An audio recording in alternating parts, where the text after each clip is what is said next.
Hi hello everyone, welcome back to my channel. ఈరోజు ఈ వీడియోలో ఎంతో టేస్టీగా ఉండే మష్రూమ్ ఫ్రైడ్ రైస్ని ఇంట్లోనే ఈజీగా ఎలా తయారు చేసుకోవాలో చూద్దాం. ముందుగా స్టవ్ పైన కడాయి పెట్టి 3 to 4 టేబుల్ స్పూన్స్ వరకు ఆయిల్ని యాడ్ చేసుకోవాలి. ఆయిల్కి బదులుగా గీని కూడా యాడ్ చేసుకోవచ్చండి. నేను ఇక్కడ ఆయిల్ని వేస్తున్నాను. ఆయిల్ హీట్ ఎక్కాక 1 టీ స్పూన్ ఆవాల్ని వేసుకోవాలి. ఆవాలు వేగాక సన్నగా కట్ చేసుకున్న 1 కప్ ఆనియన్స్, సన్నగా కట్ చేసుకున్న 3 పచ్చిమిర్చి, అలాగే 2 రెమ్మల కరివేపాకును యాడ్ చేసుకోవాలి. ఆనియన్స్ని బాగా గోల్డెన్ కలర్ వచ్చే వరకు ఫ్రై చేసుకోవాలి. తరువాత రుచికి సరిపడా సాల్ట్ని యాడ్ చేసుకోవాలి. ఇప్పుడు సన్నగా కట్ చేసుకున్న కొత్తిమీరను కొద్దిగా వేసుకోవాలి. తరువాత 1 టేబుల్ స్పూన్ వరకు జింజర్ గార్లిక్ పేస్ట్ని యాడ్ చేసుకొని పచ్చి వాసన మొత్తం పోయే వరకు ఫ్రై చేసుకోవాలి.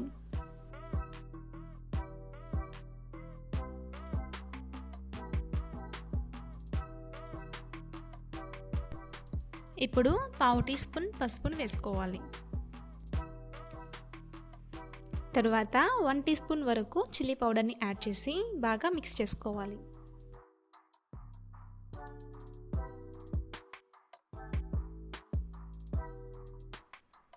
ఇప్పుడు 200 గ్రామ్స్ వరకు నీట్గా క్లీన్ చేసి కట్ చేసుకున్న మష్రూమ్స్ని యాడ్ చేసుకోవాలి. మష్రూమ్స్ని సన్నగా కాకుండా మీడియం సైజులో కట్ చేసుకోవాలి.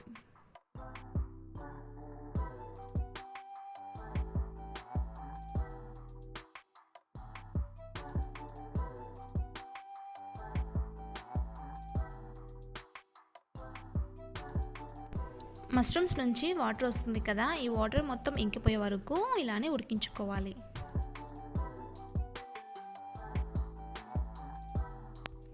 మష్రూమ్స్లోని వాటర్ మొత్తం ఇంకిపోయింది కదా, ఇప్పుడు 200 ml వరకు వాటర్ని యాడ్ చేసి కుక్ చేసుకోవాలి. మెత్తగా కాకుండా 90% వరకు ఉడికించుకోవాలండి. అప్పుడే మనకి ఫ్రైడ్ రైస్ తినడానికి బాగుంటుంది.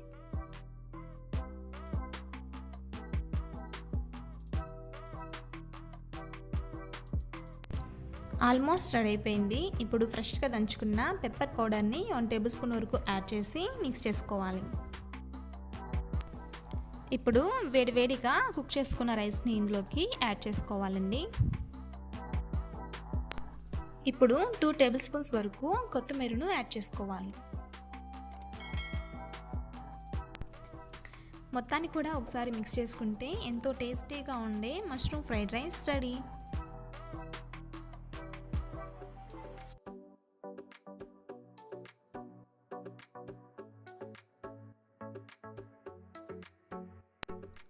చూసారు కదా, ఎటువంటి సాసుల్ని వాడకుండా ఈజీగా మష్రూమ్ ఫ్రైడ్ రైస్ని ఇంట్లోనే ఎలా తయారు చేసుకోవచ్చో.